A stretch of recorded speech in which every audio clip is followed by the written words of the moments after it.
नमस्कार दोस्तों, मैं आपका होस्ट और दोस्त कांत जोशी और आपका स्वागत करता हूं मेरे रिव्यू मास्टर में। दोस्तों इस वीडियो में हम बात करेंगे एंटी सैटेलाइट मिसाइल टेक्नोलॉजी की, जिसका सजेशन आप में से बहुत से लोगों ने दिया और मैं भी खुद इस पर एक वीडियो बनाना चाहता था ताकि आप जान पाए यह टेक्नोलॉजी क्या होती है, कितने देशों के पास ये टेक्नोलॉजी है या वो डेवलप कर सकते हैं और कब से ये टेक्नोलॉजी चलती आ रही है और कितने प्रकार की ये टेक्नोलॉजी होती है, यानी कि एक सैटेलाइट को उड़ाने के लिए कितने प्रकार की टेक्नोलॉजी का इस्तेमाल किया जा सकता है। तो चलिए वेट फॉर इट, जान लेते हैं। डिस्क्रिप्शन में मैंने कुछ लिंक दिए हुए हैं, उसमें मेरी पर्सनल फेसबुक प्रोफाइल है और इंस्टाग्राम प्रोफाइल है। आप चाहे तो मुझे फेसबुक पे फ्रेंड रिक्वेस्ट भेज सकते हैं या इंस्टाग्राम पे फॉलो भी कर सकते हैं, और भी ऐसे लिंक हैं जो आपके काम आ सकते हैं। दोस्तों एंटी सैटेलाइट मिसाइल टेक्नोलॉजी, जिसको एसैट टेक्नोलॉजी भी कहते हैं, जिसका पता हमें 2007 में तब पड़ा जब चाइना ने अपना एक परीक्षण किया और वो सफल परीक्षण था। पूरे विश्व में इसको लेके खलबली मच गई, पर आप नहीं जानते होंगे 1950-60 के दशक से ही अमेरिका और रूस इस पर काम कर रहे हैं और उन्होंने कई प्रकार की टेक्नोलॉजी हर दशक में जनरेट की और उसको स्क्रैप करते चले गए। इन टेक्नोलॉजी पर हम भी एक नजर डाल लेते हैं कि हर दशक में किस प्रकार से ये टेक्नोलॉजी चेंज होती रही। इस टेक्नोलॉजी को जानने से पहले हम जान लेते हैं कि किसी भी देश के सैटेलाइट का उसके देश के लिए क्या महत्व होता है, यानी कि अगर किसी देश का सैटेलाइट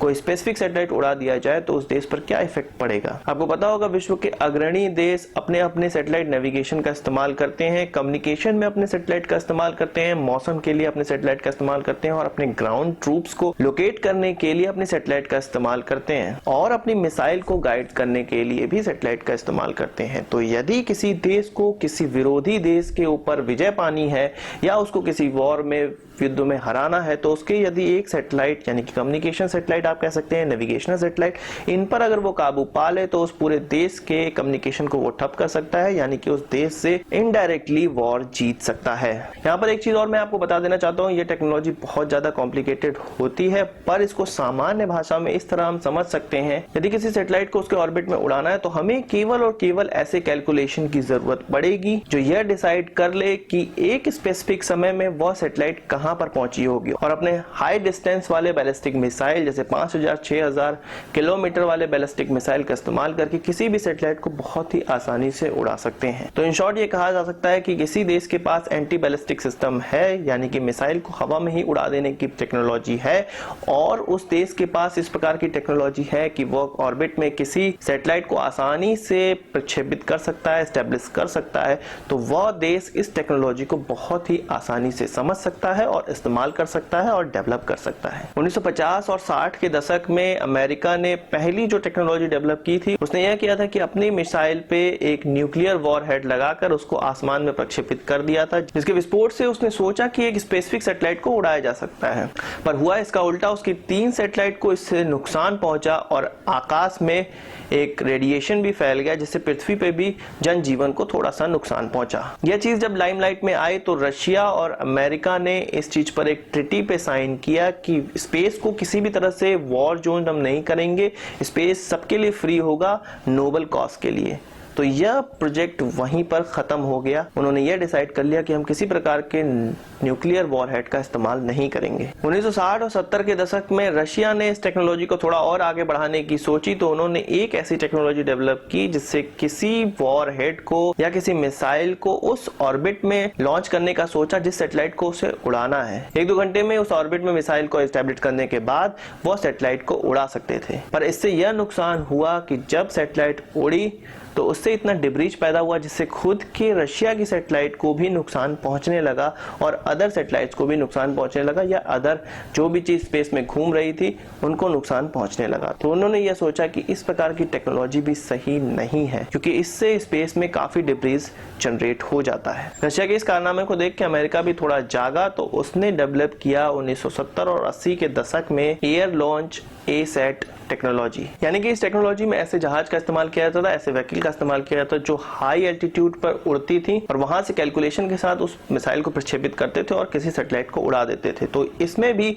डिब्रीज का मामला सबसे ज्यादा सामने आता है। जो स्पेस में डिब्रीज जनरेट होता है वो खुद के लिए भी हानिकारक होता है और दूसरे देशों को जिसको हानि नहीं पहुंचानी है उनके लिए भी हानिकारक होता है। तो इन सारे प्रोजेक्ट को वहीं पे समाप्त कर दिया गया जैसे ही वो स्टार्ट हुए। इसके बाद 1980 और 90 के दशक में एक टेक्नोलॉजी और डेवलप हुई जिसको कहते थे लेजर टेक्नोलॉजी, यानी कि पृथ्वी से ही लेजर के द्वारा सैटेलाइट के किसी पार्ट को नुकसान पहुंचा दिया जाए, जैसे कि उसके इलेक्ट्रॉनिक सर्किट को उड़ा दिया जाए या उसके किसी इंपॉर्टेंट पार्ट को नुकसान पहुंचा दिया जाए, जिससे कि वो सैटेलाइट पथभ्रष्ट हो जाए, यानी कि अपने पास से डेविएट हो जाए और वो नष्ट हो जाए। पर यह टेक्नोलॉजी इतना ज्यादा कारगर साबित नहीं हुई और यहाँ पर भी यह प्रोजेक्ट बंद हो गया और इन दोनों ही देशों ने सोचा कि इस प्रकार से स्पेस को वॉर जोन करने से कोई फायदा नहीं है, हम शांतिप्रिय तरीके से स्पेस को इस्तेमाल करें। पर 2000 के बाद इस स्थिति में चेंज आ गया, चाइना और भारत भी इस दौड़ में शामिल हो गए। भारत का हमेशा से यह सोचना था कि स्पेस को वॉर जोन नहीं करना चाहिए, स्पेस को एटलीस्ट छोड़ देना चाहिए, केवल और केवल मैदान में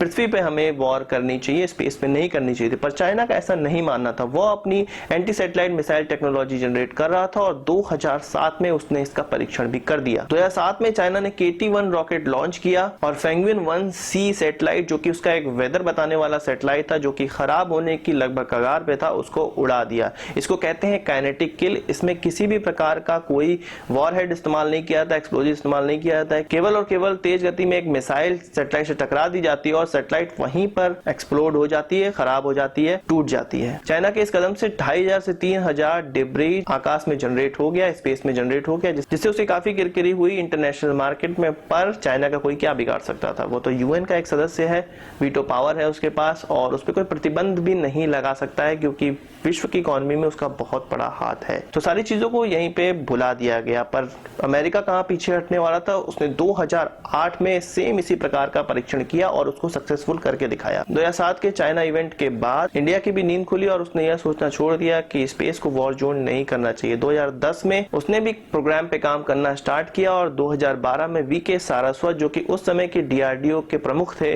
उन्होंने कहा कि हमारे पास ऐसे सारी चीजें मौजूद हैं जिसके द्वारा एक anti satellite missile technology generate की जा सकती है, केवल हमें जरूरत है तो उनको असेंबल करके लॉन्च करने की। आपको ये पता होगा कि भारत उन देशों में शामिल है जिनके पास एंटी बैलिस्टिक मिसाइल सिस्टम उपलब्ध है। ये 4 देश हैं, अमेरिका, रशिया, इजराइल और भारत। तो एंटी बैलिस्टिक सिस्टम इंडिया के पास उपलब्ध है। इसरो किसी भी सैटेलाइट को उसके ऑर्बिट में बैठाने के लिए बहुत ज्यादा सक्षम है, एकदम प्रिसीजन से उस सैटेलाइट को अपने ऑर्बिट में बैठा देता है, तो हमें किसी भी चीज की कमी नहीं है। यही कहना था वीके सारस्वत का 2012 में। कुछ लोगों ने कहा कि यह केवल कागजी शेर है, इसका कोई महत्व नहीं है, जब इसका डेमोन्स्ट्रेशन किया जाएगा तभी इसको माना जा सकता है कि इनके पास एंटी सैटेलाइट मिसाइल टेक्नोलॉजी है। इसी पर कुछ आर्टिकल्स में कुछ रिसर्चर्स ने यह कहा कि भारत डेवलपमेंट स्टेज पे है और 2011 में यह कहा गया था कि 5 से 10 साल में वो इस तरह की किसी भी टेक्नोलॉजी का डेमोन्स्ट्रेशन कर सकता है। पर आज तक भारत ने इस प्रकार की किसी भी टेक्नोलॉजी का डेमोन्स्ट्रेशन नहीं किया है। यहाँ पर भारत का यह तर्क है,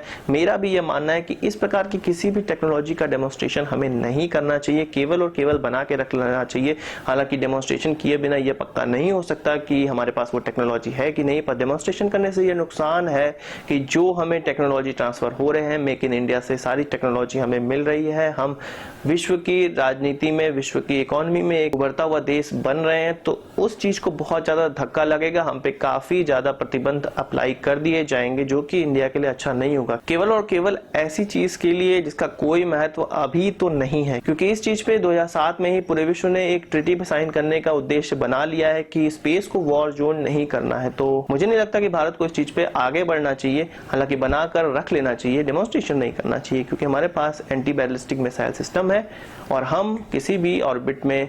कुछ भी भेजने के लिए सक्षम है। यहाँ पर एक चीज और मैं बता दूं, 2013 में चाइना ने डोंगनेन 2 का परीक्षण किया था, जो कि एक और एंटी सैटेलाइट मिसाइल थी और उसने एक और सैटेलाइट को उड़ाया था। हालांकि विश्व के अन्य देशों ने इसको एंटी सैटेलाइट सिस्टम नहीं माना था, पर चाइना का यह कहना था कि उन्होंने परीक्षण किया है। एक और चीज मैं वीडियो के अंत में आपको बताना चाहता हूँ कि जिनके पास भी इस प्रकार की टेक्नोलॉजी है, वो केवल लोअर अर्थ ऑर्बिट में या पोलर सैटेलाइट को ही अपना निशाना बना सकते हैं। जियो सिंक्रोनस सैटेलाइट को निशाना बनाने की टेक्नोलॉजी अभी तक 100% किसी के पास हासिल नहीं हुई है, क्योंकि इसके लिए लंबी दूरी की मिसाइल की जरूरत है और उतनी ही ज्यादा एक्यूरेसी की जरूरत है जितनी की किसी सैटेलाइट को जियो सिंक्रोनस ऑर्बिट में बैठाने की, जो कि बहुत ज्यादा मुश्किल होता है। तो यह था पूरा principal anti satellite missile system का और भारत की उस पर स्थिति और चाइना की उस पर स्थिति और विश्व के किन किन देशों के पास यह टेक्नोलॉजी उपलब्ध है या उसका डेमोन्स्ट्रेशन वो कर सकते हैं। आशा करता हूं आपको ये वीडियो पसंद आया होगा और आप इसको एक बड़ा थम्स अप जरूर देंगे। इस वीडियो संबंधित कोई सवाल या सुझाव हो तो कमेंट बॉक्स में जरूर लाइएगा और यदि कोई चीज मुझसे छूट गई हो तो उसको कमेंट बॉक्स में जरूर लाइएगा। और यदि आपने हमारा चैनल अभी तक सब्सक्राइब नहीं किया तो उसे भी कर लीजिए, क्योंकि हम इस प्रकार की वीडियो लाते रहते हैं। और यदि आपका कोई सजेशन हो, सजेस्टेड टॉपिक हो, तो उसको भी कमेंट बॉक्स में जरूर लाइएगा, मैं उस पर वीडियो जरूर बनाऊंगा। नमस्कार,